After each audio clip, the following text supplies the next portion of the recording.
es la tarde en el continente americano. Cuando anochece en Europa y amanece en Asia, así cae la tarde en el continente americano y transcurre la noche y el amanecer en el resto del mundo. La tarde. Hola, ¿cómo están? Bienvenidos a la tarde de NTN 24. Como siempre, gracias por su preferencia, por sintonizarnos y por comunicarse con nosotros a través de Twitter en las cuentas que aparecen en su pantalla. Vamos con la información de inmediato. Crece la presión internacional sobre Jair Bolsonaro por los incendios que consumen vastas zonas de la Amazonía de Brasil. El presidente de Francia acusó al mandatario brasileño de haber mentido sobre sus compromisos ambientales. En retaliación, Emmanuel Macron advirtió que se opondrá a la firma del TLC entre la Unión Europea y Mercosur. Bolsonaro se defendió y acusó a Macron de tener una mentalidad colonial. El incendio en la Amazonía brasileña será abordado en la cumbre del G7 que comienza mañana en Francia. En duros términos se refirió el gobierno francés al presidente brasileño Jair Bolsonaro.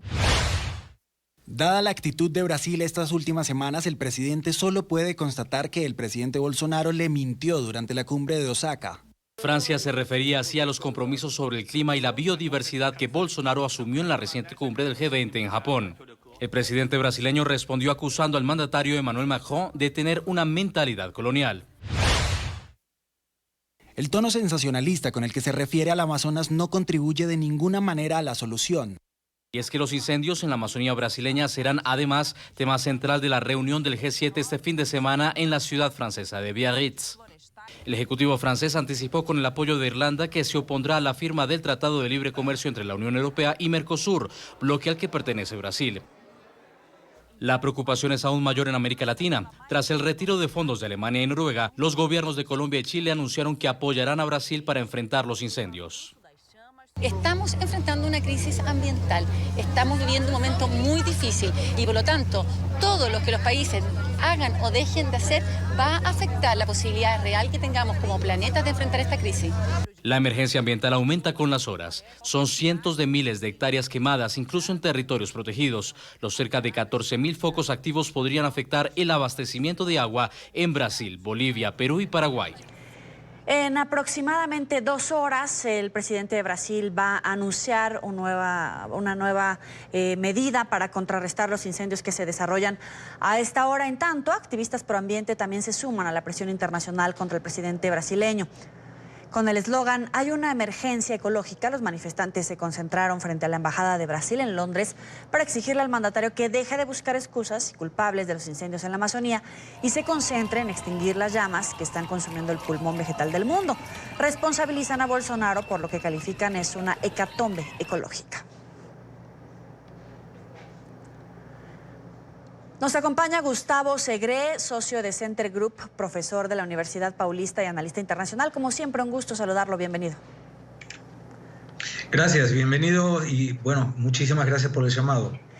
Líderes mundiales han reaccionado a esta noticia, y se han pronunciado, lo han rechazado públicamente, pero ¿esto puede incidir en el procedimiento que tome a partir de ahora Jair Bolsonaro? Yo creo que sí, porque hasta este momento poco se hablaba en la prensa brasilera respecto del problema del incendio en el Amazonas y a partir de la presión internacional esto cambió.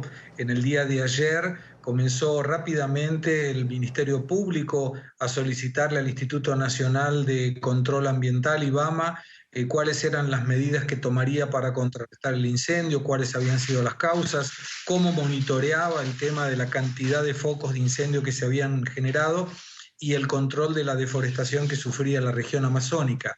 Hoy el gobernador de Acre, una provincia al norte de Brasil, decretó el estado de emergencia en función de los incendios y la reunión de mañana del G7 seguramente van a contribuir para que Bolsonaro cambie su postura un tanto ridícula respecto de cómo fue que se iniciaron los incendios para tomar una postura más activa y anular los incendios apagándolos. Pero los daños ya son irreversibles. Si bien el presidente de Francia puso en la agenda de la cumbre del G7 el tema del incendio. En este momento, ¿qué deberían de estar haciendo tanto las potencias mundiales para ayudar o el gobierno de Brasil para pedir ayuda a todos esos gobiernos que se han manifestado, pero pues que tampoco se ve mayor actuación por parte de ellos?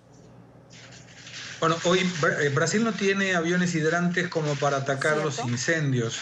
Es necesario que la ayuda internacional, como aviones, el Tanker 10, por ejemplo, que podrían tener alguna posibilidad de amenizar la causa o el efecto de estos incendios, pudiera ayudar, pero para eso es necesario que el gobierno brasileño solicite la ayuda.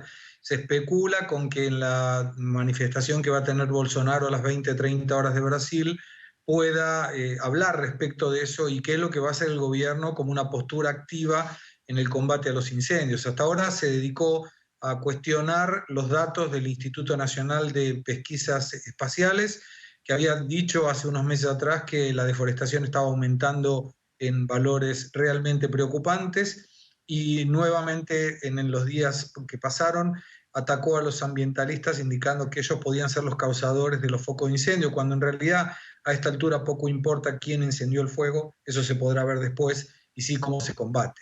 Gustavo, yo sé que puede parecer hasta absurdo hacer esta pregunta, pero ¿será que el presidente Bolsonaro no solamente no tenía idea de la magnitud del incendio, de lo que podía causar la deforestación, del tamaño de incendio y que se le iba a salir de las manos? ¿Será también una cuota de ignorancia lo que lo está llevando a que es uno de los peores escenarios? Es probable, pero en ese caso lo primero que debería hacer sería cambiar el ministro de Medio Ambiente, porque uno debe confiar en las personas que coloca para determinados sectores, y mucho más aún cuando se trata de un respiradero del mundo. O sea, esto sería como si la gente que nos está escuchando colocara en tus manos o en las mías el cuidado de sus pulmones. Y a partir del momento que nosotros somos detentores de ese pulmón, lo cuidamos como nosotros queremos. En definitiva, el 20%, 21% del mundo depende de la salud de Amazonia. Entonces es importante que Bolsonaro tenga conciencia de eso y actúe en consecuencia. Ahora, Bolsonaro se quejó, insultó al presidente de Francia por incluirlo en esta agenda. ¿Cuál es el peor escenario económico? ¿Alguna sanción política que de verdad pueda mermar la confianza que hasta ahora ha mostrado el presidente brasileño? Yo creo que no tiene que ver con sanciones económicas y sí con sanciones de índole moral, como las manifestaciones que se hicieron en algunas embajadas en el mundo, las que están previstas para las ciudades más importantes capitales en Brasil a partir de hoy hasta el domingo. Es una cuestión de poner preocupación, manifestar la preocupación del mundo entero y de los brasileros, y a partir de ahí presionar al gobierno para que cambie su postura de una forma un poco descuidada, si se quiere, en una preocupación tan grande y una tragedia ambiental como la que está ocurriendo. Sobre todo porque hay una pelea clara. Bolsonaro tiene en parte razón respecto de las opiniones que emiten algunas de las organizaciones no gubernamentales vinculadas al cuidado ambiental, porque reciben recursos, pero no queda muy claro cuáles son las acciones que hacían con estos recursos. Pero eso no limita ni minimiza el problema que hoy está sufriendo ese lugar, que es un lugar de cuidado que debe cuidarse, y que a la luz de las informaciones de los satélites realmente la situación es mucho más crítica de lo que imagina el propio gobierno. ¿Podría estar en riesgo la firma del TLC, del Mercosur, esto de lo que ya se hablaba en un principio para esta cumbre del G7 con Brasil? Me da la sensación de que no como para correr riesgo, pero sí como un factor de presión nuevamente. Irlanda y Francia ya manifestaron que no van a firmar la ratificación del acuerdo si Brasil no cambia su política ambiental, de manera que puede ser un factor más como para que el gobierno se preocupe en dar alguna respuesta concreta. Ahora, también hay, en esta reunión del G7 están las potencias mundiales en materia económica, pero también países que integran la lista de los más contaminantes a nivel mundial. ¿En realidad a estas potencias les importa el cuidado del medio ambiente? Más allá del presidente Jair Bolsonaro, del presidente Donald Trump, como potencias, como política pública para cuidar los recursos naturales, ¿de verdad les importa? Bueno, esa es la discusión que tiene Bolsonaro. Él está desafiando a Alemania, a Francia, a Noruega, a que ellos también actualicen su lucha contra los descalabros del medio ambiente, en función de que no es solamente preocuparse por Brasil, sino que deberían preocuparse puertas adentro. Es entendible de repente, pero son cuestiones que no limitan al otro. O sea, que Noruega o Alemania o Francia se dediquen a cuidar de una manera más intensiva el medio ambiente no descalifica la necesidad de luchar contra estos incendios en este momento. O sea, son cosas que sumadas se multiplican, pero que no se restan entre sí. de manera que la presión internacional va a colaborar seguramente y estamos muy confiantes en que a partir de las 20:30 Bolsonaro pueda dar buenas noticias en relación a cómo va a combatir los incendios. Para concluir, sí, ¿cuáles serían esas claves que podríamos esperar para este anuncio de Bolsonaro? Esperamos que sea que va a recibir ayuda internacional, que solicite los aviones hidrantes. Hay un avión Tanker 10 que según los especialistas no sería el más apto para combatir los incendios, que está en Bolivia, pero de cualquier manera Bolivia ya declaró estado de emergencia, Acre lo mismo, es una situación que no puede salir de control, mucho más allá del descontrol que hoy se encuentra.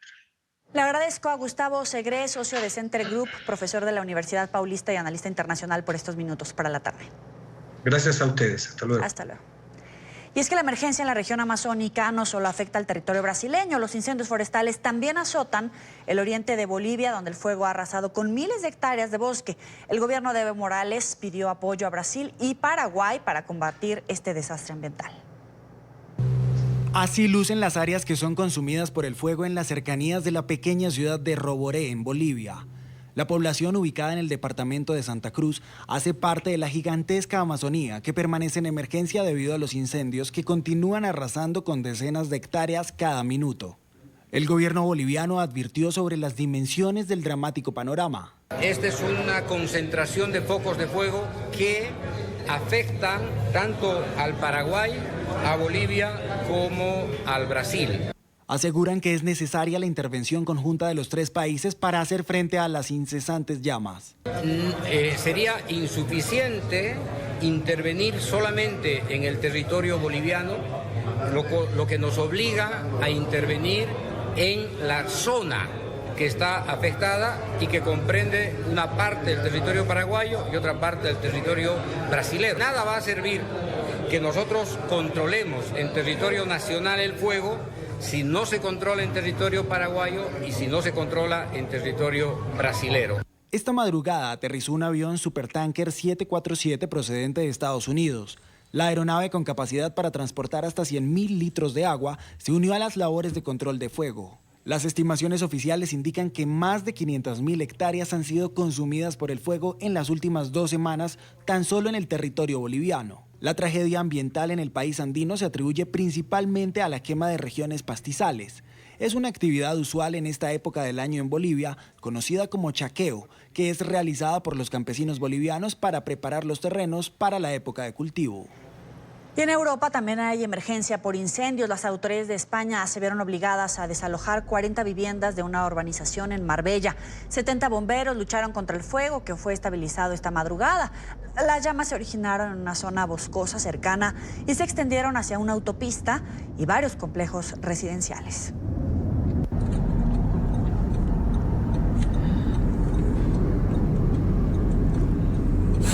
Vamos a Siberia. También las autoridades intentan combatir los incendios forestales. El Servicio de Protección Aérea de Bosques informó que los bomberos lograron reducir en 57% el área afectada por las conflagraciones que iniciaron hace 2 semanas. El estado de emergencia fue declarado en 2 provincias de la región, donde aún hay 136 focos activos y 43.976 hectáreas en riesgo.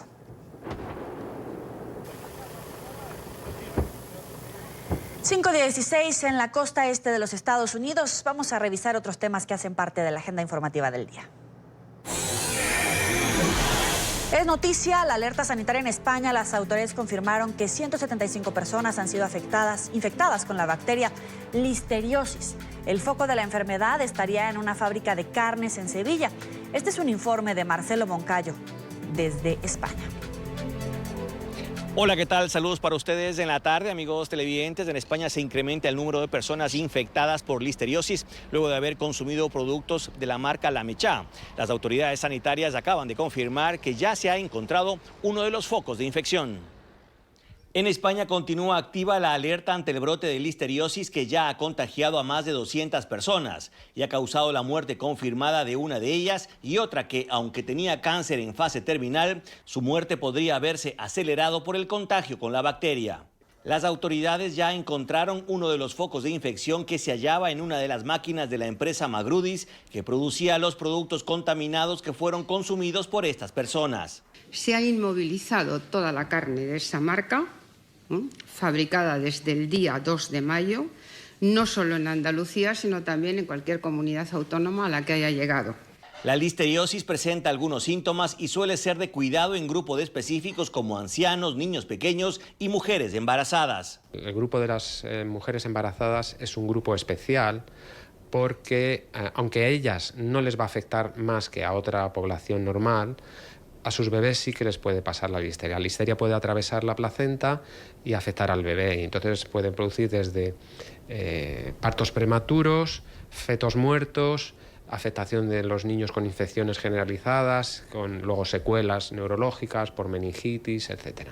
Uno siempre tiene que comprar en sitios en sitios controlados, ¿no? En supermercados, en tiendas y en casa. En cuanto a los alimentos que uno prepara, pues tiene que mantener un poco los requisitos, no solo para listeria, sino para cualquier otro. En la cocina uno tiene que tener una higiene extrema. En las últimas horas, las autoridades conocieron que la empresa andaluza que producía esta carne mechada también entregó su producto a una empresa de marca blanca, por lo que se ordenó el retiro del mismo de todos los lugares en donde se estuviera vendiendo. Televidentes de la tarde, es importante recordarles que la listeriosis no se contagia de persona a persona. Este es el informe para la tarde, Marcelo Moncayo, NTN 24, Madrid. Es noticia una nueva protesta para rechazar las políticas económicas del presidente de Argentina, Mauricio Macri. Sindicatos y trabajadores responsabilizan al mandatario de la espiral inflacionaria que causó el desplome de la moneda. Aseguran que la calidad de vida ha desmejorado considerablemente en los últimos meses. La crisis económica se agudizó tras la derrota de Macri en las primarias del pasado 11 de agosto. Es noticia el secretario interino de Seguridad Nacional de Estados Unidos, quien pidió a Centroamérica y a Colombia cooperar más para combatir la migración irregular de Asia y África. Kevin McKillan, quien se encontraba de visita en Panamá, se reunió con ministros de seguridad y representantes de protección fronteriza y llamó a las autoridades a adoptar mayores controles para frenar el tráfico de personas. Durante los primeros 6 meses del año, más de 13.600 indocumentados procedentes de Cuba, Haití, India, Camerún y Guinea han cruzado Costa Rica, Panamá y Colombia tratando de llegar a Estados Unidos. Esto es un reto regional. Las organizaciones y la actividad criminal que estamos tratando de confrontar cruza fronteras, no respeta nuestra soberanía nacional. Y la única manera de atenderla efectivamente es trabajando juntos, no solo compartiendo información como el ministro Rivas señaló, sino con acciones de operación concretas e interdicciones.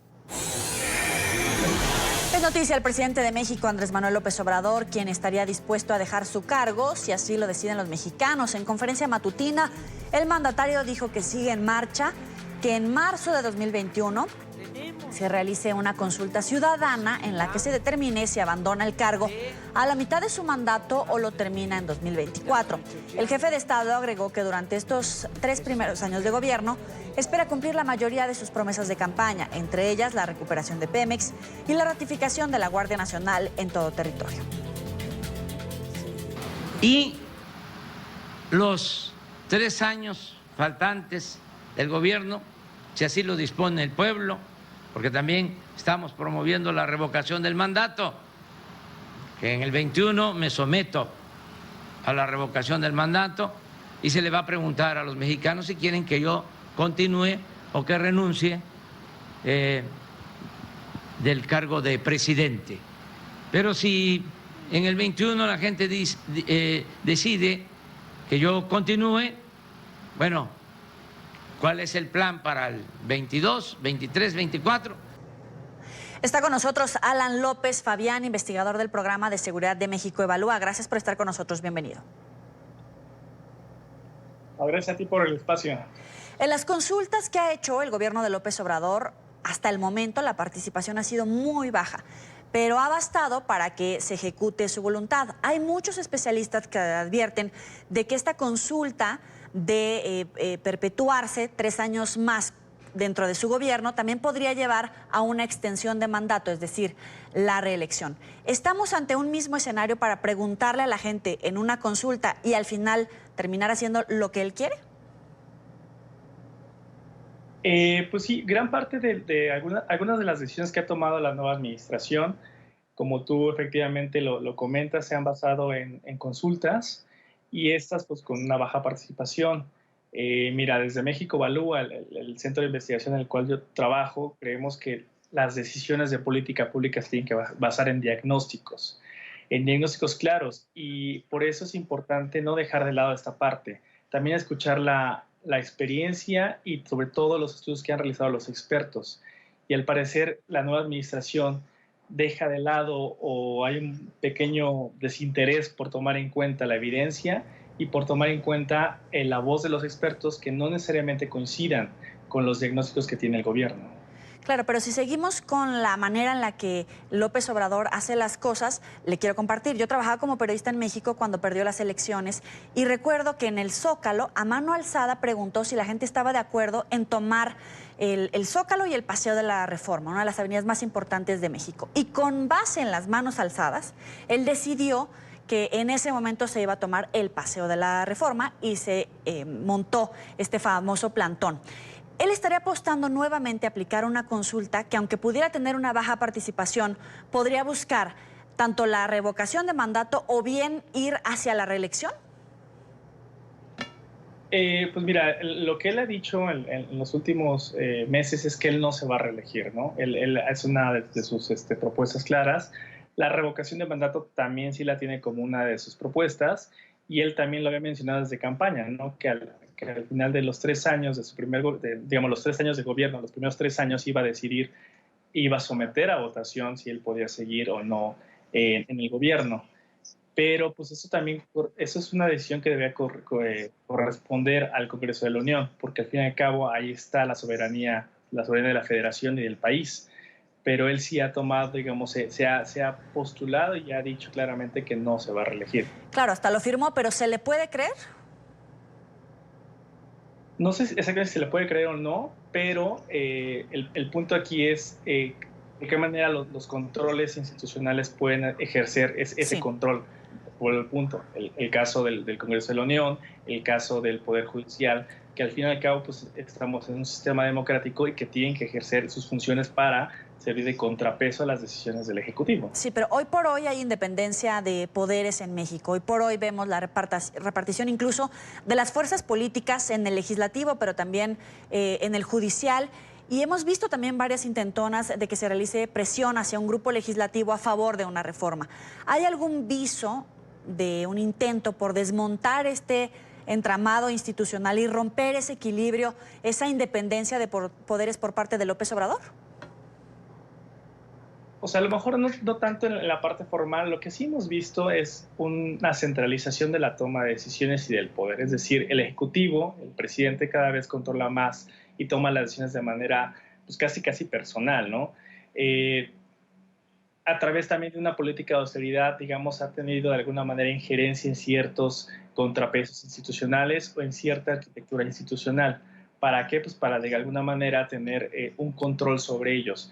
Difícilmente podríamos ver que a lo mejor el poder judicial o el poder legislativo pierdan esa parte de independencia formal, pero sí en la parte de las negociaciones y tal vez en la parte de los recursos, en la parte también de cómo se toman las decisiones y cómo se diseñan las políticas públicas, ¿no? O sea, aquí yo creo que es el punto central y característico del gobierno de la actual administración, que basa sus decisiones sobre todo en lo que el presidente quiere, en lo que ellos como proyecto tienen claramente ya definido, pero que no necesariamente está basado en diagnósticos, que no necesariamente está basado o que no necesariamente transparentan en qué se fundamentan sus decisiones. Y es el punto, digamos, que nos preocupa a muchos centros de investigación, porque las políticas públicas sobre el punto tienen que basarse en diagnósticos, tienen que basarse en evidencia, porque si tú no lo haces de esa manera, vas a estar implementando políticas que no necesariamente van a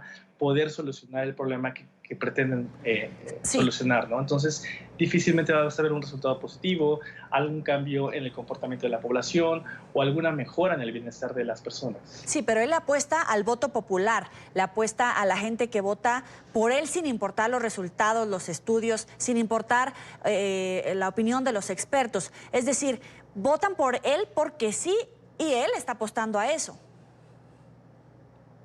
Claro. Sí. O sea, él apuesta, digamos, a tener ya una decisión hecha, una decisión que a lo mejor se consensúa con su equipo de trabajo, pero que realmente solamente es para ganar legitimidad al momento de someter la votación. Pero es una decisión que el gobierno ya ha tomado previamente. O sea, el crear una Guardia Nacional era un proyecto que ya tenía, que tomó y que solamente necesitó un poco de consenso en el Congreso de la Unión para sacar adelante las leyes, tanto la ley secundaria de la Guardia Nacional como las leyes complementarias del uso de la fuerza. Ese es un ejemplo claro, o sea, donde ya tenía la decisión hecha, ya la decisión tomada, perdón, solamente necesito consensuar con las diferentes, los grupos de las fuerzas partidarias en el Congreso, porque también tiene mayoría su partido, Morena, y de esta manera poder tomar decisiones que él ya previamente ha formulado, ¿no? Eso es de parte de él y de su partido, pero entonces, ¿qué hay de la estrategia de las fuerzas políticas opositoras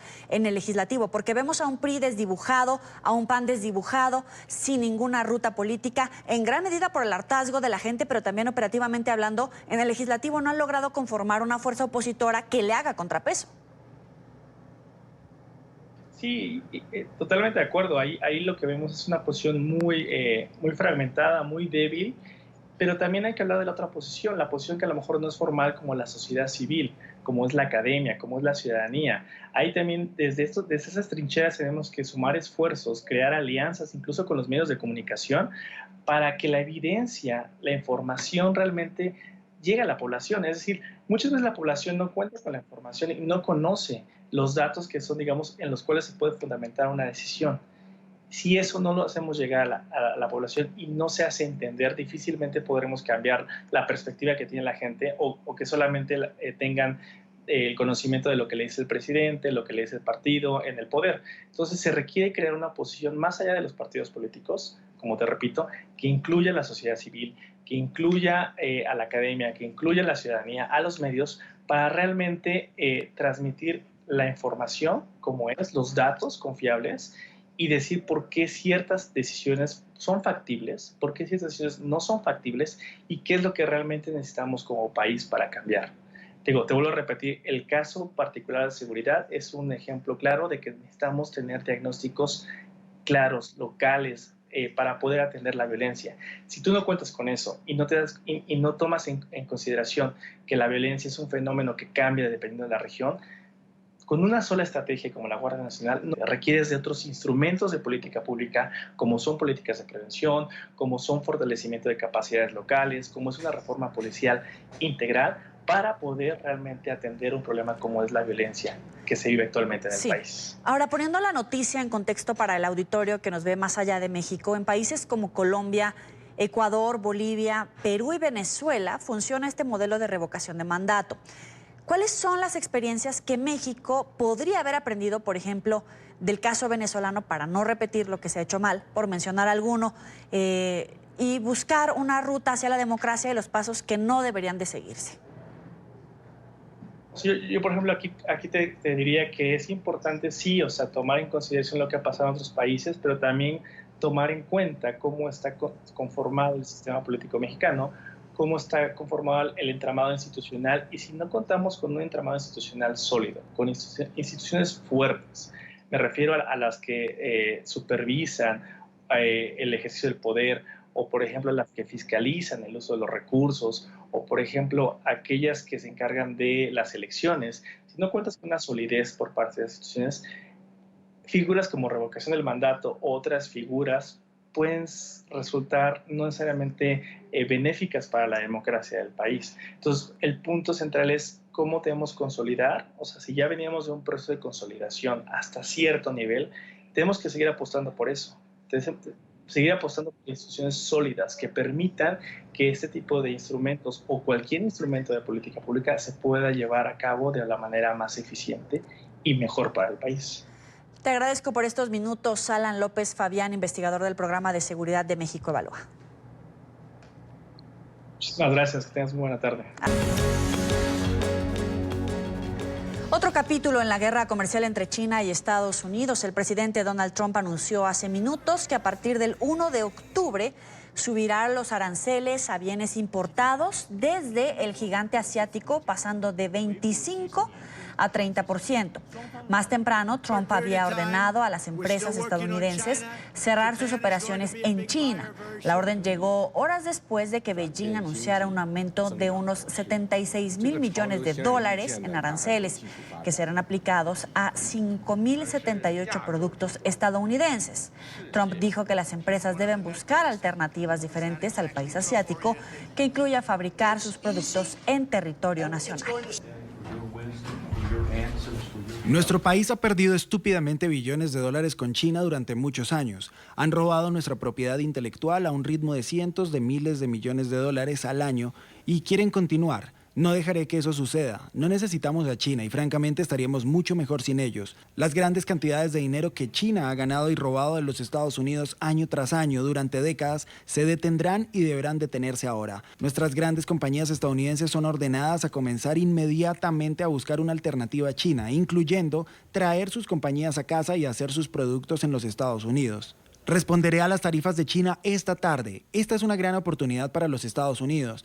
Además, estoy ordenando a todos los transportistas, incluyendo FedEx, Amazon, UPS y la oficina postal, que busquen y rechacen todas las entregas de fentanil desde China o cualquier otro lugar. El fentanil mata a 100.000 estadounidenses al año. El presidente Xi dijo que esto se detendría, pero no fue así. Nuestra economía, debido a nuestras ganancias en los últimos 2 años y medio, es mucho más grande que la de China. Lo mantendremos así.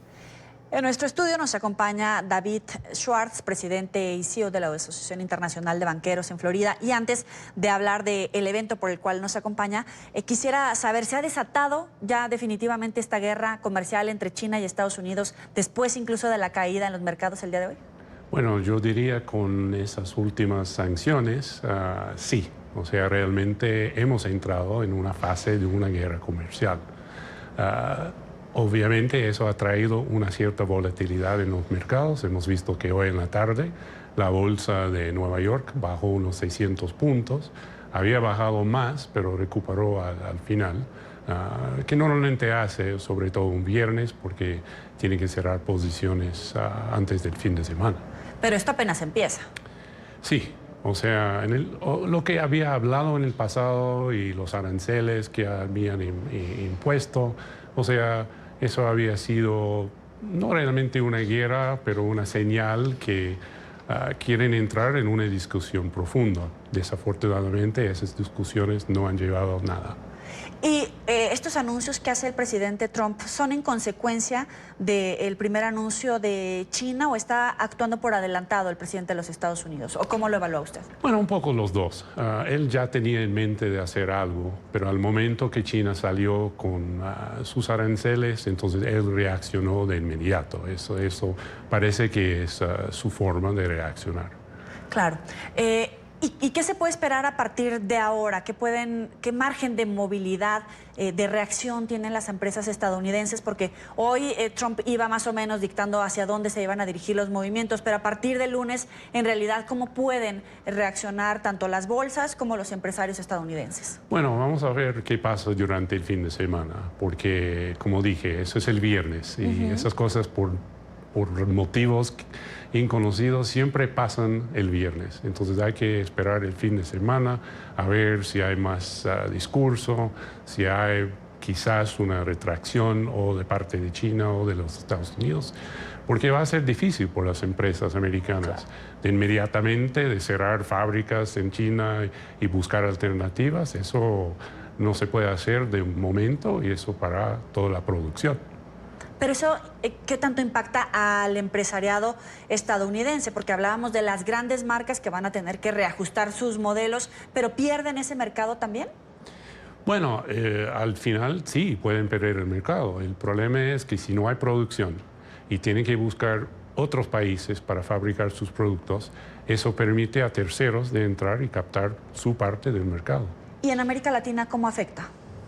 Bueno, por el momento, o sea, el efecto va a ser en qué influencia tiene sobre el dólar, porque obviamente si hemos visto últimamente, o sea, las fluctuaciones y la volatilidad del dólar, sobre todo acá en Colombia. Yo me acuerdo, yo estuve por acá el año pasado y estaba llegando a 3.000. Ahora estamos en 3.400 y veremos. Y cuando se habla de una recesión mundial, ¿qué tan certera es esa duda, ese nerviosismo? Esa es la discusión entre los economistas, porque por un lado tienen algunos que sí dicen que vamos a entrar en recesión, después tienen otros, por ejemplo, la exdirectora de la Reserva Federal, que dice, cuidado, no estamos ahí todavía. Pero si seguimos con una guerra comercial, sí, es una posibilidad. Bueno, ahora entremos en materia por lo cual lo habíamos invitado. ¿En qué consiste la solicitud que ha hecho la asociación al Departamento del Tesoro? Y corríjame si me estoy equivocando, para aclarar cómo identificar a los colaboradores del régimen de Nicolás Maduro que necesiten hacer transacciones. Bueno, 2 semanas atrás salió una orden ejecutiva de la Casa Blanca, no directamente del Departamento de Tesoro, que estaba cambiando un poco el régimen de sanciones. Y ahora está sin claridad porque habla de empleados del gobierno venezolano, habla de personas que pertenecen al régimen de Maduro, pero no da, por ejemplo, una fecha límite. ¿Cuándo empezó eso? Empezó en 2000, 2005, 2010, o sea, empleado del gobierno. Régimen de Maduro, ¿quiénes son? ¿Altos ejecutivos? O puede ser el ejemplo que siempre usamos nosotros, la pobre señora que está vendiendo empanadas ahí en la casa presidencial. Claro. No se sabe, entonces nosotros solicitamos de Tesoro directamente a OFAC, que es el departamento que rige ese régimen de sanciones, unas claridades, porque está paralizando todas las operaciones de la banca con respecto a Venezuela. Claro, porque una cosa es el listado de los funcionarios cercanos al madurismo que están sancionados y otros los que eran parte del gobierno de Nicolás Maduro, pero ahora Estados Unidos reconoce a la presidencia de Juan Guaidó. Entonces, ese margen puede ser muchísimo, muy amplio, de muchas personas, y no sé si también se extienda a exfuncionarios que todavía tengan cuentas en Estados Unidos, a familiares de funcionarios, cómo funciona, ¿no? Y ese es el tema, porque alguien me hizo esa pregunta en los últimos días, pero ¿qué pasa con el cliente de un banco que vive en Miami, que es venezolano, pero salió de Venezuela hace 3 años, 5 años? No se sabe. ¿Fuera un empleado de gobierno de Maduro o aún de Chávez? ¿De qué régimen? ¿Cuándo salió de gobierno? Todavía hay que tomar eso en consideración. No sabemos, no hay fecha corte, no hay nada. Está en realidad saliendo contraproducente también para esos venezolanos que no tienen nada que ver, pero que también presentan cierto riesgo porque a lo mejor los bancos no quieren cruzar información o movimientos con venezolanos precisamente ante esta duda. No, así es, porque hay el riesgo regulatorio, porque como no hay claridad, es posible que la banca falla en esas transacciones. Eso implica, puede ser una multa eventual, daño a su reputación. Entonces, mejor de decir no a una operación que seguir tomando ese riesgo. ¿Y hacia dónde iba esta petición que hace la Casa Blanca? ¿Hacia detectar recursos ilícitos, operaciones ilícitas? ¿O qué margen de maniobra en realidad se puede detectar con este tipo de medidas implementadas por Estados Unidos? Bueno, lo que busca, como sabemos, es la salida de Maduro de la presidencia. Y por hacerlo están buscando cualquier recurso que pueda ayudarlo en mantenerse ahí en Venezuela. Entonces buscan operaciones ilícitas que ya han sido sancionadas, o sea, entonces consideradas ilícitas, que son producto del gobierno.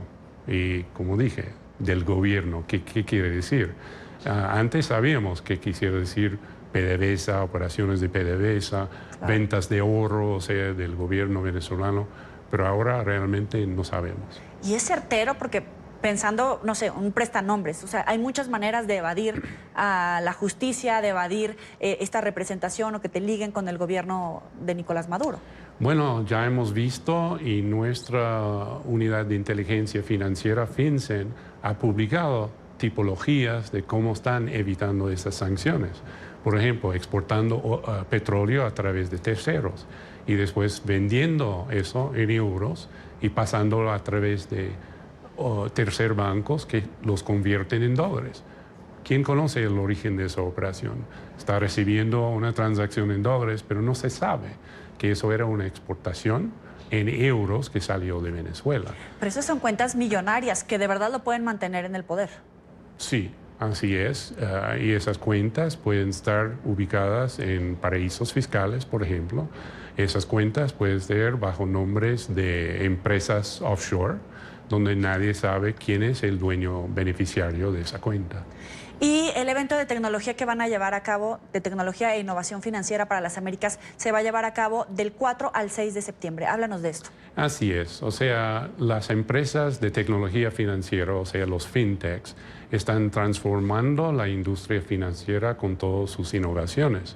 Entonces, la banca tiene que adaptarse, o si no, puede ir como los dinosaurios, ¿no? Puede desaparecer. Entonces, la idea es de juntar esos fintechs, esos innovadores, la banca, y hablar de ese tema de innovación y dónde nos va a llevar. ¿Y qué pasa, por ejemplo, con las nuevas propuestas como una tarjeta de crédito de una marca de tecnología o las monedas, estas Bitcoin, etcétera?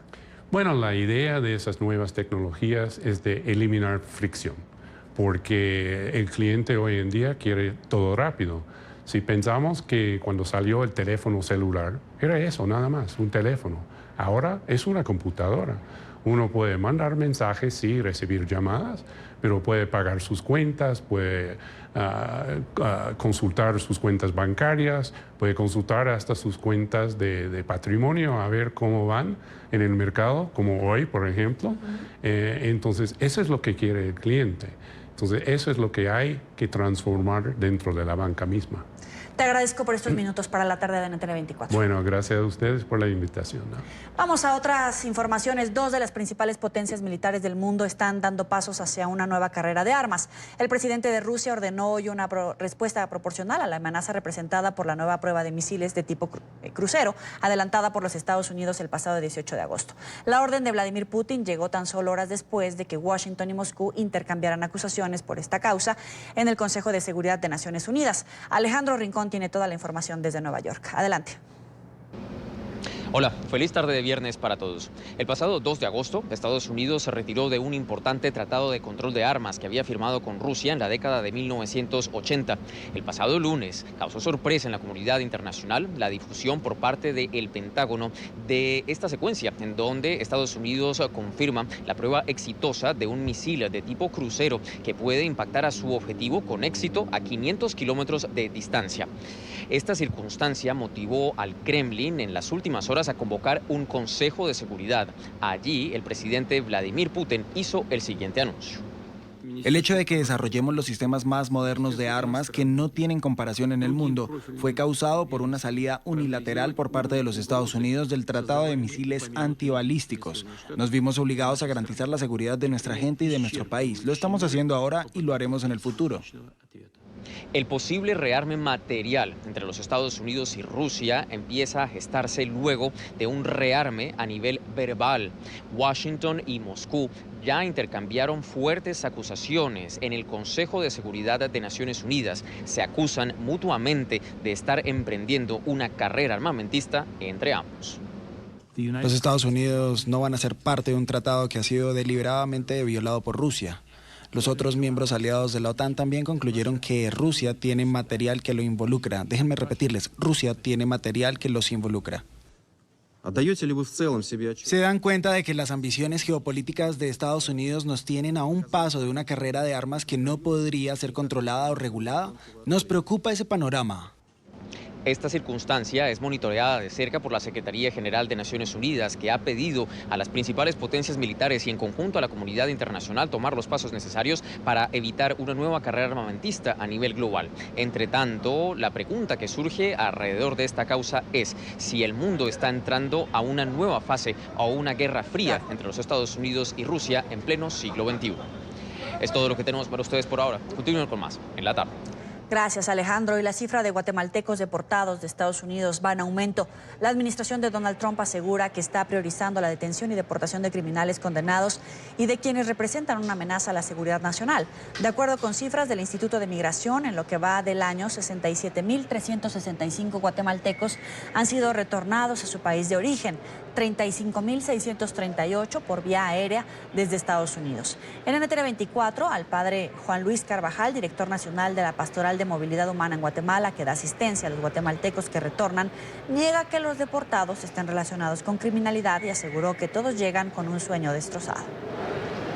Algunos de ellos no hablan el inglés, trabajan en el campo, trabajan por ahí, algunos dominan un poco, claro que sí, hay quienes son deportados, ya tenían 20 años en los Estados Unidos, pero no podemos generalizar y que algunos cocineros, algunos jardineros expertos, etcétera, pero vienen en unas condiciones terribles por el desgaste primero psicológico de separación de la familia, familias enteras como niños, niñas, y que continúan las separaciones de niños, que también esto es gravísimo y que se tiene que hablar de ello.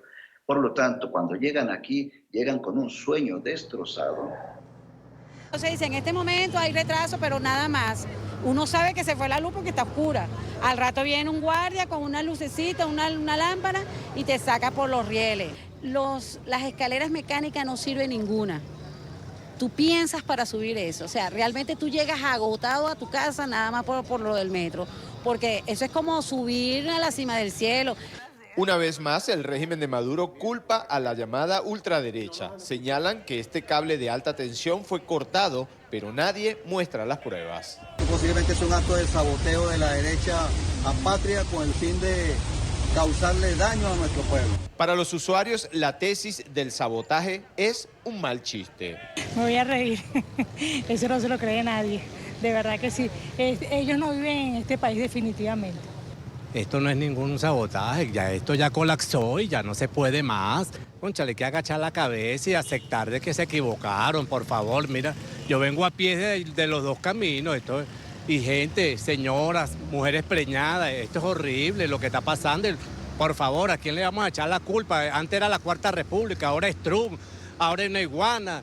Y dicen que es una vaina cibernética. ¿Hasta cuándo? Vale, por favor, vamos a asumir nuestras responsabilidades, ¿vale? Acepten de que se equivocaron. Esta es la realidad. No hay quien asista a los adultos mayores dentro del subterráneo. Las escaleras eléctricas no funcionan. Pésimo, patético, horrible. Este gobierno destruyó totalmente un sistema que era uno de los mejores del mundo. De 126 trenes que posee el metro de Caracas, solo 40 están prestando servicio. 31.70% de toda la flota es lo que está operativa. ¿En las tres líneas? En las tres líneas. ¿Cuántos trenes? Sobre una base de 126 tienen más o menos unos 40 trenes. Al drama operativo del subterráneo se le suma la inseguridad, hurtos y atracos a mano armada. Es montarse apretado, lleno de buhoneros, de malandros, te asaltan dentro del metro. Te puedo comentar que el viernes en la tarde vi un asalto dentro del metro que me quedé sorprendido. 2 muchachos asaltando a una muchacha para quitarle el teléfono con una pistola dentro de las instalaciones del metro. 3 fallas importantes en solo 7 días, entre ellas el descarrilamiento de un vagón que causó pánico entre los usuarios. Los usuarios han dicho que la paralización del metro es crónica de una muerte anunciada producto de la corrupción. Y aquel metro que fue ejemplo en años anteriores, hoy está prácticamente en la ruina. Es la información que manejamos desde Caracas. Continúen con más de la tarde de NTN 24. Más del 80% de los venezolanos pide un cambio urgente de gobierno, según la más reciente encuesta del Instituto Venezolano de Análisis de Datos, IVAD. Al menos un 81,8% se inclina por la salida de Nicolás Maduro de la función ejecutiva. En el informe, un 87,7% valora como negativa la situación del país. Este sondeo revela que el presidente interino Juan Guaidó superaría a cualquier candidato del chavismo en una eventual elección presidencial, incluyendo al propio Nicolás Maduro.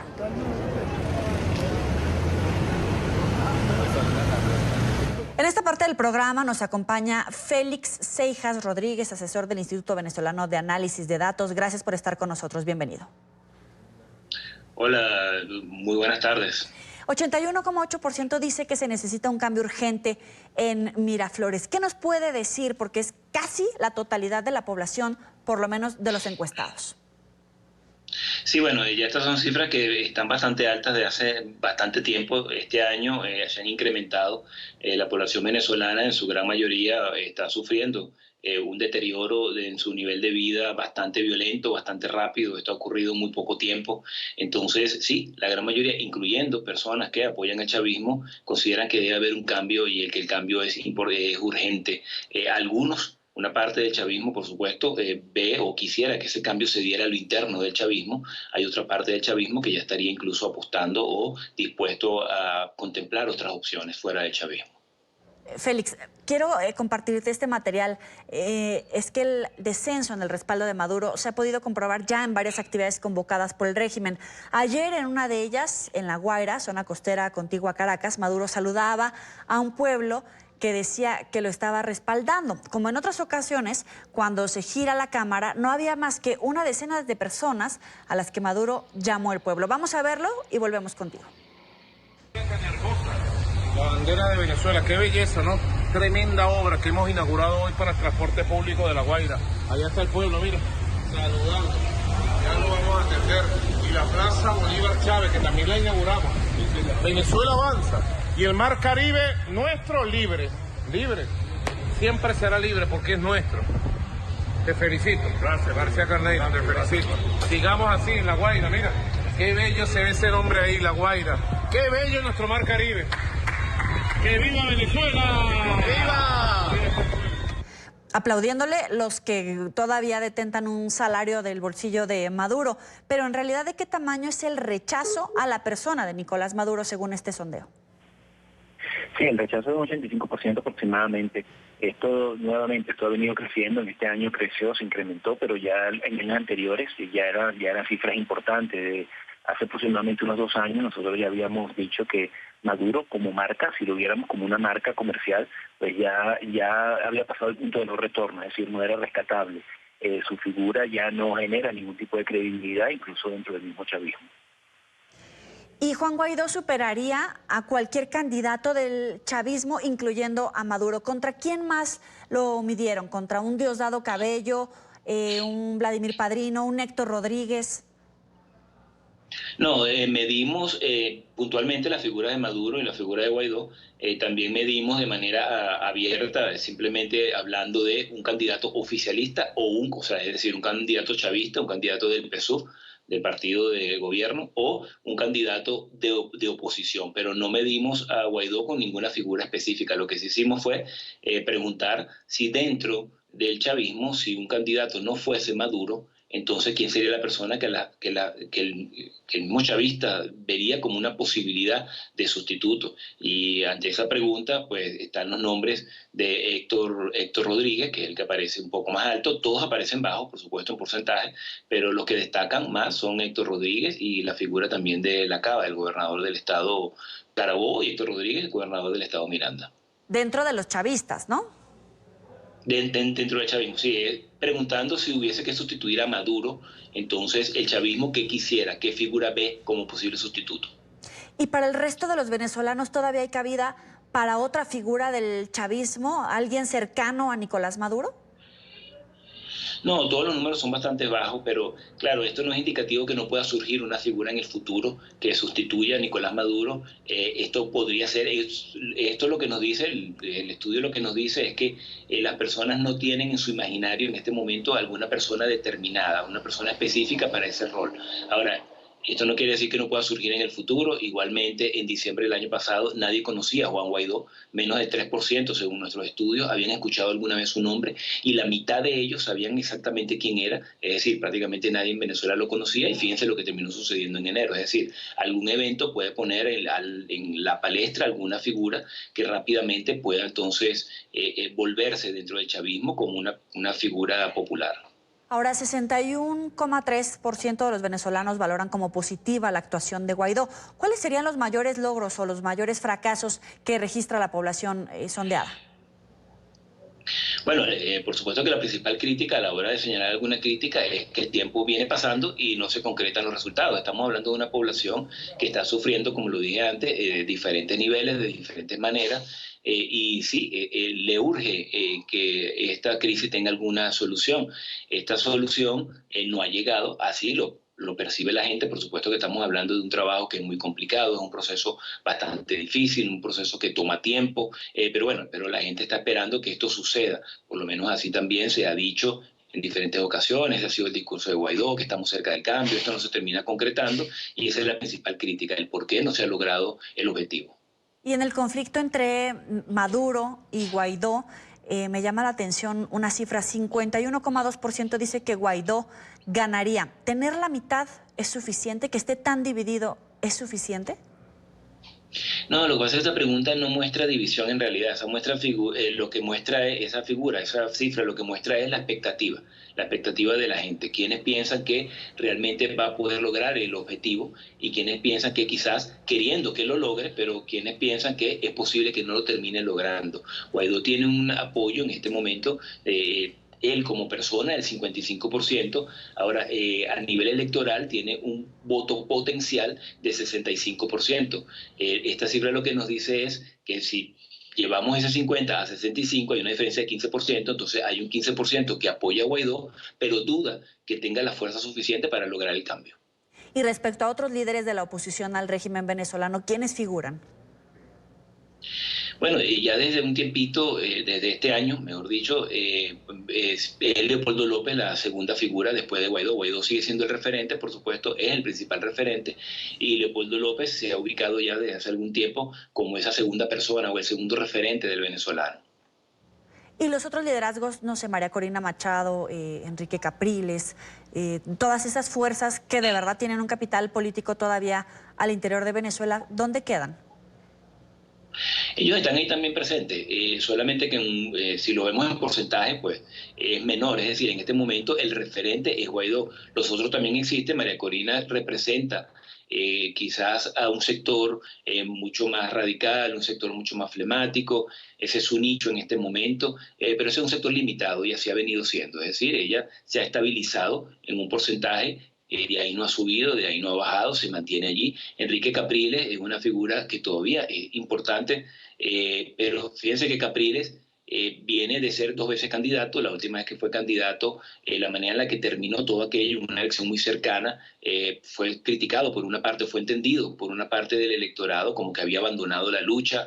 Luego es el primer líder político opositor que fue vetado en los medios de comunicación, es decir, es el que tiene más tiempo fuera de los medios de comunicación. Con todo y eso se mantiene un porcentaje de apoyo, es decir, se mantiene presente en el imaginario, pero por supuesto que no alcanza los niveles de otros líderes, como por ejemplo Leopoldo López.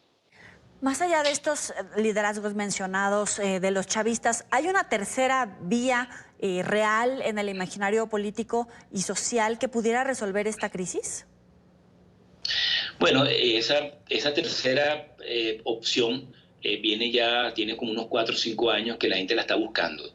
¿Por qué la busca? Bueno, cuando ya sabes que el gobierno no te va a solucionar tus problemas, cuando ya pierdes la esperanza que el gobierno pueda salir adelante y quieres cambiarlo, cuando sientes que la oposición quizás no ha dado los pasos correctos y que tampoco va a poder solucionar el problema, empiezas a buscar una tercera opción que no ves. Entonces empiezas a buscarlo en figuras. Esta opción, en un momento en los estudios nos empezaba a salir la figura del extraterrestre. Eso ya era un indicativo que las personas estaban empezando a buscar algo fuera del espectro natural político venezolano. Entonces empezó la gente a aterrizarlo de alguna manera en fuerzas extranjeras militares. Luego fue Lorenzo Mendoza, un empresario venezolano que en algún momento la gente sintió que podía ser la persona que llegara a rescatar al país, y luego de nuevo regresó a los marines, regresó a las fuerzas militares estadounidenses. Esta es una figura de outsider. De hecho, Juan Guaidó, uno de sus grandes ganchos es que sin ser outsider, logró colocarse como un outsider. Más del 95% de los venezolanos no habían escuchado jamás su nombre, es una persona joven además. La gente interpretó que era alguien nuevo, alguien que venía con un nuevo estilo, entonces le asignó esos atributos de outsider y rápidamente entonces escaló en ese nivel de popularidad. La persona, por supuesto que Guaidó sigue siendo el referente, pero sigue empezando un sector de los venezolanos que tiene que venir un tercero a rescatar al país. Y en esta opción de una intervención militar extranjera, ¿cómo lo miden según estos sondeos los ciudadanos venezolanos? Sí, a las personas se les pregunta dos cosas. Se les pregunta a uno qué quisiera que ocurriera, o sea, cuál es el deseo, y otra cosa es qué cree que puede terminar ocurriendo. En primer lugar, el gran deseo es que sea a través de elecciones. En segundo lugar, a través de algunas negociaciones que puedan llevar a unas elecciones. Es decir, la gran mayoría de los venezolanos apuesta o quiere una salida pacífica. Luego están, pues por supuesto, una posibilidad de una intervención militar que está alrededor de un 20%, y luego están otras opciones que no son pacíficas, como un golpe de Estado, que en realidad registra números bastante bajos. Cuando se le pregunta qué cree que puede terminar sucediendo, sigue estando en primer lugar la posibilidad de unas elecciones. La gente cree que eso va a terminar ocurriendo. Igualmente la posibilidad de una negociación que lleve a unas elecciones, y sube un poco la opción de algún tipo de acción militar. Es decir, la persona dice, bueno, una parte de los que quieren que haya elecciones sienten que quizás no las va a haber y que esto va a terminar de alguna manera violenta, pero ese es un porcentaje que no supera el 24%, que es importante, es la cuarta parte de la población, pero ciertamente no es la mayoría. Entonces, una intervención militar extranjera o un golpe de Estado no es un camino que deban de seguir los opositores al régimen venezolano, pero ¿qué tanto es el voto de castigo para una violencia que sí está siendo ejercida por parte del chavismo? Bueno, el castigo está ahí, el castigo está en los números, el castigo está en un rechazo del presidente que alcanza el 85% de su figura. Es decir, dentro del mismo chavismo incluso es rechazado, no hay confianza en él dentro del mismo chavismo. A la hora de plantearse una elección de cualquier factor opositor contra el factor oficialista, que es la figura del presidente en este momento, Nicolás Maduro, pues la perdería. Por lo menos los números señalan que potencialmente la perdería de una manera aplastante. Ahora, esto no quiere decir que si se llegase a hacer una elección como sucedió el año pasado y el voto opositor se desactiva, como se desactivó el año pasado, pues bueno, yo siempre lo he dicho, tú puedes tener un apoyo de 1000 personas y una persona en contra. Si en una elección la única que va a votar es esa persona en contra, tú pierdes 100-0. Le agradezco a Félix Seijas Rodríguez, asesor del Instituto Venezolano de Análisis de Datos, por estos minutos para la tarde. Hasta luego. Hasta luego. Y el gobierno interino de Juan Guaidó hizo un nuevo llamado a los ciudadanos para que acudan a las calles este fin de semana. Esto como parte de la nueva etapa de la llamada Operación Libertad, con la que buscan ejercer más presión contra el régimen de Nicolás Maduro. En Caracas, Luis Layas tiene toda la información. Adelante, Luis. Hola, buenas tardes. Desde el gobierno interino de Venezuela, la Asamblea Nacional y el Frente Amplio Venezuela Libre han propuesto una nueva etapa en la lucha venezolana. Señalan que es necesario retomar las calles, volver a movilizar a la gente, que se sienta protagonista del cambio en Venezuela. Han señalado que no es un cambio de estrategia, sino un reforzamiento de la que hoy se tiene. Es necesario en la calle apoyar las presiones internacionales. No es decir lo que hemos hecho no sirvió, la estrategia no funcionó. Bueno, si fuera así, no estaríamos donde estamos. Una modificación a la estrategia que se ha utilizado contra el régimen de Nicolás Maduro ha emprendido el Frente Amplio y el gobierno de Juan Guaidó. Señalan que se debe retomar la presión interna en Venezuela para así fortalecer la presión internacional. La única forma de que haya una liberación democrática en Venezuela es que aumentemos la presión social, cívica, democrática, constitucional, sin la cual ninguna de las otras salidas tiene ninguna posibilidad de éxito ni viabilidad. Aseguran que se debe aprovechar que los actores del régimen están entrampados en buscar una solución a su situación y cada vez con menor apoyo internacional. Ahora incluso algunos de ellos dicen que quieren ir a otro nuevo proceso impuesto eliminando la Asamblea Nacional. Es decir, se van a meter por el mismo camino de mayo del año pasado. Yo creo que ellos tienen que hacer una reflexión profunda al nivel de aislamiento que tienen, incluso en la izquierda internacional. Eso nunca había ocurrido y eso hay que prestarle atención. Explican que han cometido errores al enfrentar al régimen. Por ejemplo, esperanzar a la gente en que el cambio sería más rápido, sin pensar a quién se enfrentaban. El grado de deterioro del país y el grado de indignación de la gente era tan alto que pensamos que la combinación hacía que esto fuera mucho más rápido. Y no ha sido tan rápido. No nos enfrentamos a un gobierno que tiene una ideología política que tiene que defender. Esta es otra cosa. Eso ha hecho mucho más lento. Pero creen que es el momento idóneo porque además hay una fuerte ruptura interna en el poder. Todos quieren buscar una salida que los favorezca. Por un lado, hay un grupo de sectores dentro del gobierno que entiende que ya esto es inviable y está buscando una salida negociada. Hay diversos sectores y están presionando incluso a Maduro, familiares, sectores políticos. Mire, ya esto es insostenible, hay que buscar una salida. Yo necesito vivir con lo que robé. O sea, porque al final, alguien que roba, ¿qué quiere? Disfrutar lo que robó. Han señalado que parte de esta nueva etapa es continuar con la anterior, es decir, con la presión internacional, con las negociaciones, con las mesas de diálogo y también con las sanciones. Han señalado que es necesario continuar por todos los frentes para presionar aún más al régimen de Nicolás Maduro. Desde Caracas, Venezuela, para la tarde de NTN 24, Luis Alejandro Laya. Gracias. Y está con nosotros Gilbert Caro, diputado de la Asamblea Nacional de Venezuela. Diputado, gracias por estar con nosotros. Bienvenido. Sí, muy buenas tardes. Diputado, hoy llaman a una nueva estrategia de movilizaciones y presión internacional, interna en el país en contra del régimen de Nicolás Maduro. Pero hoy pareciera estar apagado el país, desmovilizada la gente. ¿Cómo piensan retomar el ánimo de los ciudadanos? Sí, bueno, en primer lugar, nosotros tenemos que empezar reconociendo que somos mayoría. Una mayoría que a pesar de que se queda en sus casas por miedo y tú no lo ves en una avenida, esa gente quiere un cambio. Entonces, empecemos por reconocer que aquí de 10 venezolanos, 9 quieren un cambio. Y ese que quizás apoya por ideología o por compromiso o porque creyó en un proyecto, está titubeando. O sea, de 10 venezolanos, 9... lo vimos en Trujillo hace poco, la gente desbordada. Ahora, que algunos no se manifiesten en las calles, otros no se manifiesten a través de las redes sociales, no quiere decir que no haya un cambio. ¿Cuál puede ser el mecanismo para nosotros demostrar que somos mayoría? Lo dicen las encuestadoras. Una encuesta puede reflejar que somos mayoría, pero también, ¿qué es el único mecanismo que nos puede ayudar a llegar al poder y a solucionar este problema? Unas elecciones libres y democráticas. Ahorita, lamentablemente, quienes usurpan el poder no han dado la apertura a ese camino electoral para nosotros demostrar que somos mayoría. Y nunca en ningún país del mundo una minoría puede gobernar una mayoría. Entonces hay que decirle a la gente que reconozca que somos mayoría y que estaremos en las calles quienes, a pesar de la persecución y a pesar del acoso, no hemos dejado el camino democrático de luchar en las calles. Sin embargo, por más que esté en contra del régimen, la gente tiene miedo. La represión y la persecución en contra de quienes protestan ha sido muy fuerte.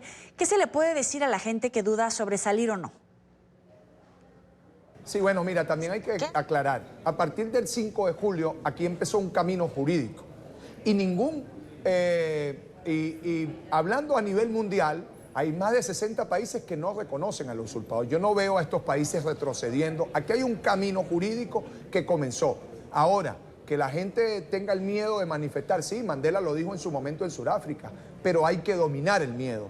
Y una de las cosas que en lo particular mucha gente me ha preguntado si tengo o no tengo miedo. Claro que tengo miedo, pero yo no puedo dejar que el miedo sobrepase mis ganas de cambio, que el miedo tiene que ir por debajo de esas ganas que nosotros tenemos como venezolanos de luchar y cambiar. Y aquí estoy en Venezuela. Mira, esto no es Cuba, que la gente tenía que lanzarse en una balsa. Aquí hay una frontera con Brasil, Colombia. Yo no voy a cruzar la frontera porque creo en la democracia, porque creo hacer política para los venezolanos y estoy aquí en mi tierra trabajando para lograr la libertad y la democracia. Como venezolanos nosotros somos los que estamos llamados a solucionar nuestro problema y a decirle a nuestros hermanos del mundo entero que aquí ahora es que hay país para reconstruirlo. Sí, pero es mucha gente la que se ha ido, más de 4 millones de personas según organismos internacionales. ¿El éxodo podría verse reflejado en esta nueva etapa de presión? Sí, mira, nuestro llamado siempre ha sido desde el año 2014 un llamado a recuperar el hilo constitucional y la democracia. Como venezolanos, yo estoy seguro que las grandes movilizaciones que vienen en adelante son de alegría, son de reencontrarnos como venezolanos. Hay miles y millones de hermanos que se han ido y yo tengo una frase muy importante para los que están escuchándome en el mundo. Los que se fueron llorando regresarán cantando el alma llanera. Y esa pancarta en los aeropuertos, yo lo sueño, yo lo veo y veo una Venezuela donde regresen los aviones trayendo a nuestros conciudadanos, porque hay algo que nosotros como venezolanos estamos valorando.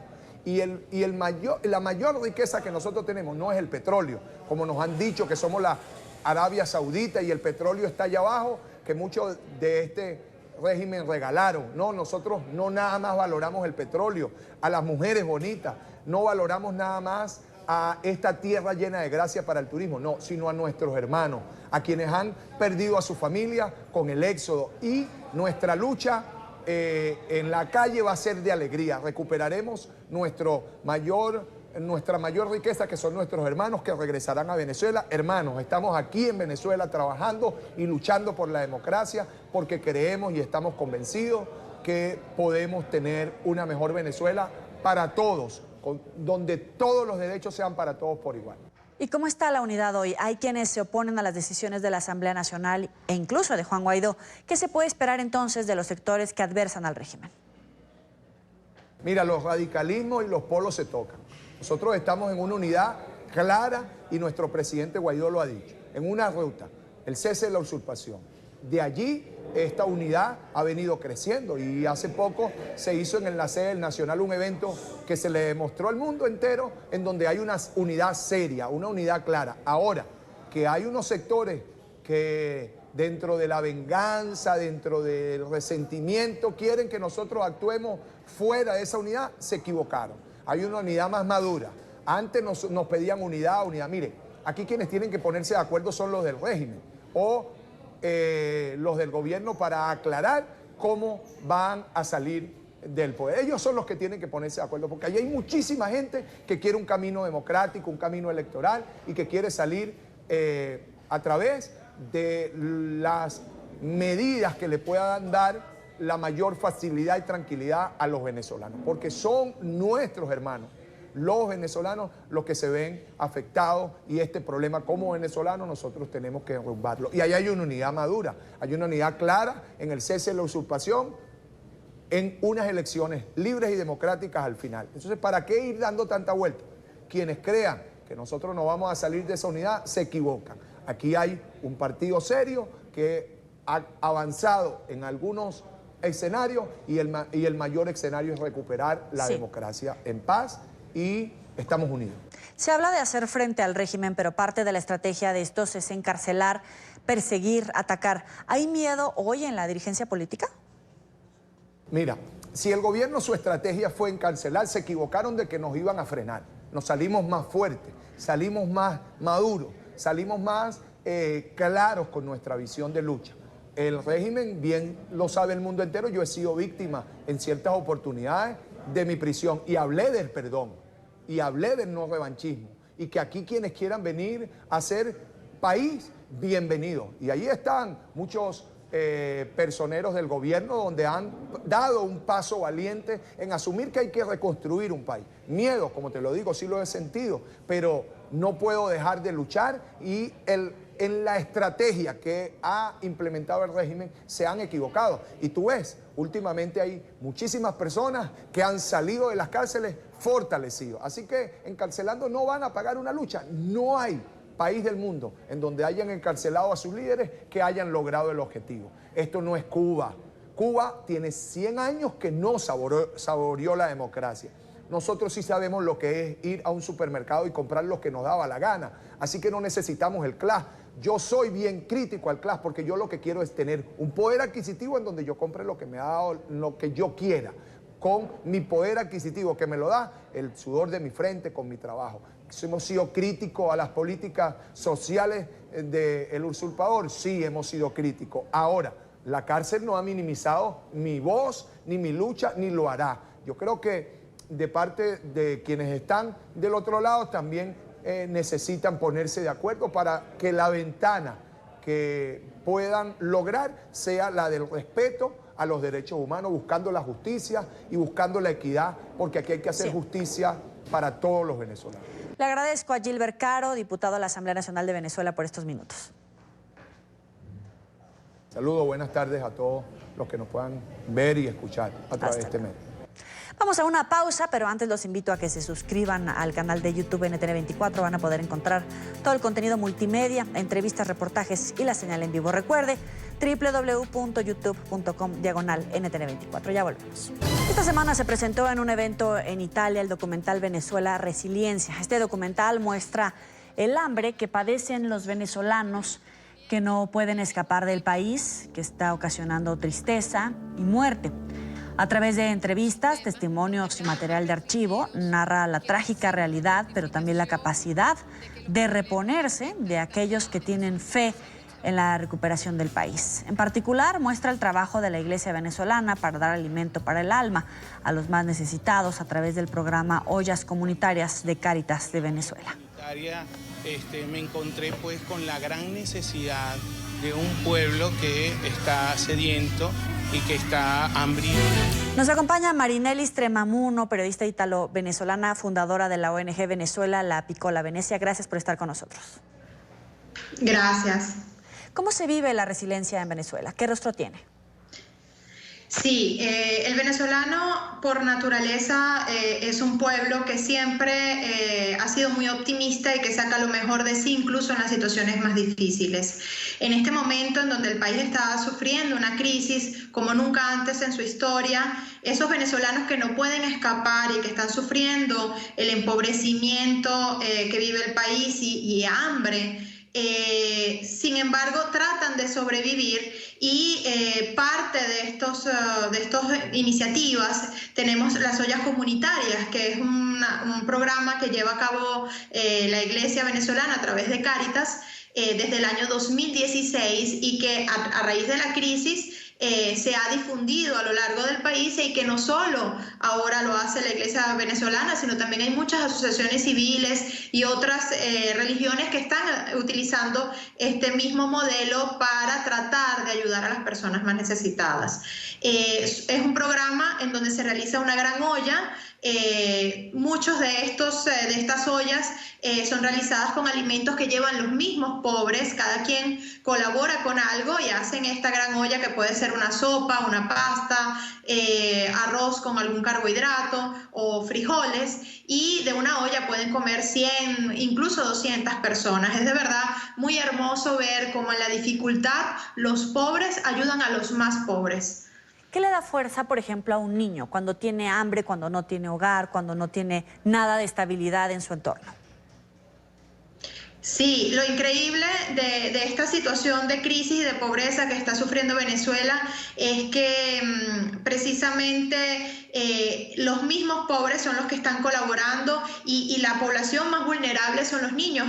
Hemos visto en las recientes cifras que publicó la UNICEF que se habla de 3.200.000 niños en situación de desnutrición.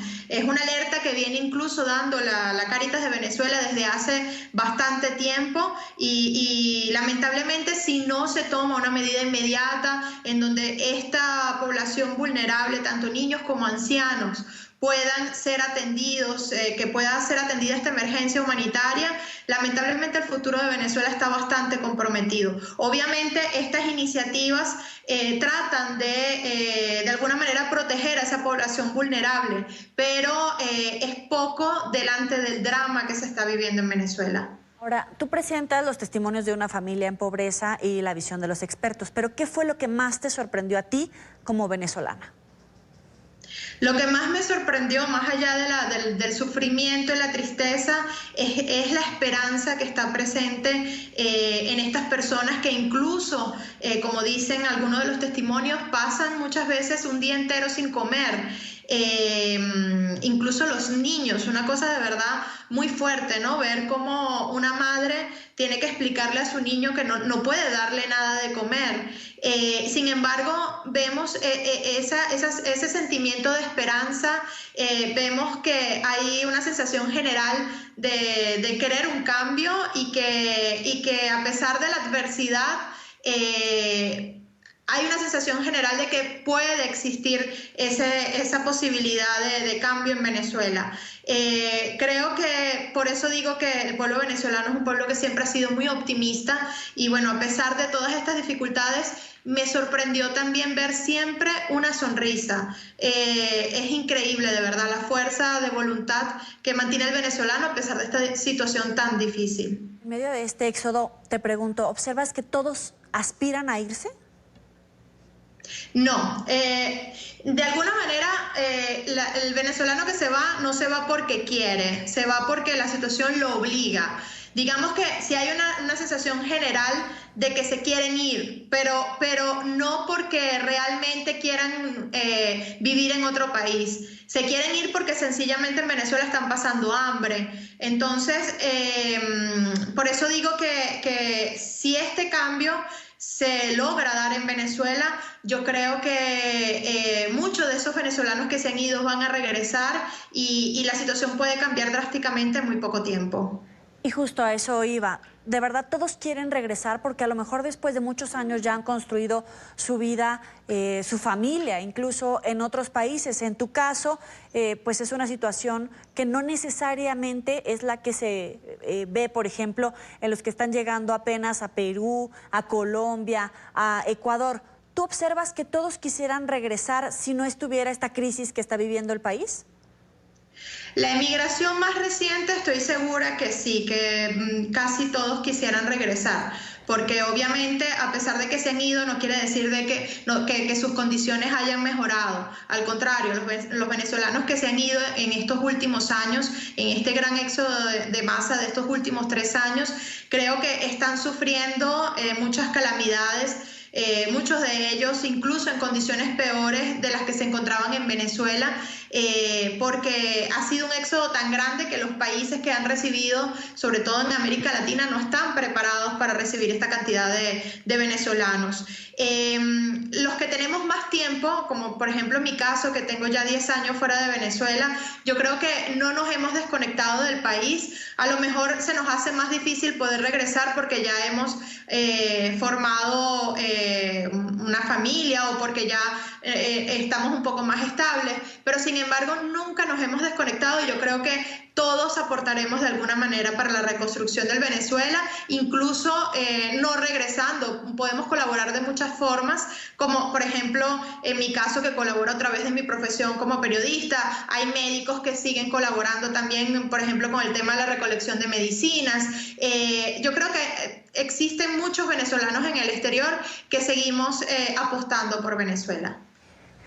Y en esta experiencia que has tenido de estar adentro y afuera de Venezuela con y sin crisis, ¿cómo es ahora Venezuela? ¿Qué le tienen miedo los niños? ¿Qué es lo que más se valora que antes no se valoraba? O en tu caso, ¿cómo ha cambiado esta percepción? Venezuela lamentablemente es un país paralizado. Me sorprendió muchísimo cuando estuve el año pasado, que ahora obviamente la situación es mucho peor. Me sorprendió mucho ver un país en completo abandono, un país en caos, en donde no funciona absolutamente nada, un país en colapso total. Creo que en el caso de los niños lo que se extraña es justamente el poder tener una niñez serena, tranquila, el poder jugar sin la angustia de si se va a ir o no la luz, de si voy a poder o no comer, de si mi mamá ha podido comprar los alimentos básicos para poder comer. Creo que los niños han perdido no solo el futuro, han perdido incluso su infancia presente.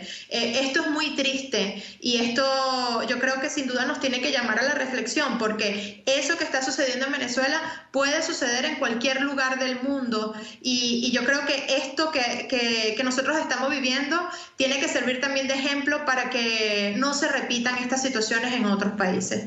Te agradezco, Marinelli Stremamuno, por este contacto con la tarde de NTN 24. Gracias a ustedes. Feliz tarde. Hasta luego. Y acaba de terminar en San Pedro Sula, Honduras, la 27ª cumbre de presidentes del mecanismo de Tuxtla. Los países aprobaron un comunicado final en el que se comprometen a luchar contra la violencia y a defender los derechos de los migrantes. Gustavo Alegret tiene toda la información. Adelante, Gustavo. Saludos, muy buenas tardes. Terminó esta 27ª cumbre del mecanismo de Tuxtla, una cumbre presidencial que si ha brillado ha sido por la ausencia de presidentes. Se ha convertido en la cumbre de cancilleres y vicecancilleres, con solo 2 excepciones, vicepresidentes de Guatemala y El Salvador. Juan Orlando Hernández, a pesar del fracaso en la reunión de sus colegas de estos 10 países que forman parte de este mecanismo, tenía palabras de optimismo al cierre de la misma. Más de 230 millones de consumidores nos dan un tremendo potencial en términos de economía, pero para eso requerimos de una construcción de una infraestructura que nos acerque, que nos conecte, desde la tradicional infraestructura vial hasta la ferroviaria, hasta la parte marítima, la conectividad aérea, simplificación de procesos y también vernos como un solo mercado en la medida que avancemos procesos de integración económica como la unión aduanera. Lo que estamos viendo es que hay una desaceleración de la economía mundial que va a requerir, yo diría, políticas, como diríamos, out of the box. Vamos a necesitar, por ejemplo, políticas monetarias expansivas. La resiliencia de esta región radica justamente en sus capacidades de integración. La cumbre ha terminado con una declaración que ha sido consensuada por todos los países, una declaración que, entre otras muchas cosas, destaca tres que nos llaman la atención. Una, el compromiso de los países para terminar con la violencia, un azote que lleva a muchos ciudadanos a convertirse en migrantes para buscar un futuro mejor fuera de sus países. El segundo, a defender los derechos de los migrantes allí donde sea y donde estén. Y el tercero, un apoyo a Colombia en su aplicación del programa Paz con Legalidad. La próxima cumbre del mecanismo de Tuxtla, la número 18, se va a celebrar en México, lo han anunciado, al fin de esta que se acaba de terminar, y también un compromiso. Nicaragua el próximo año va a acoger la reunión empresarial de pymes de Mesoamérica. Con esta información terminamos nuestra cobertura. Devuelvo la conexión a nuestro Centro Internacional de Noticias. Buenas tardes. Buenas tardes. Vamos a una pausa y volvemos con más. Llegamos al final de la tarde por hoy. Recuerden seguirnos en las cuentas de Twitter y de Instagram, @NTR24 y @Joely Ramírez. También los invitamos a que sigan con la programación de nuestro canal NTR24. Ya viene Jefferson Beltrán con el programa La Noche e inmediatamente después los espero en el informativo en una hora más. Pásenla muy bien.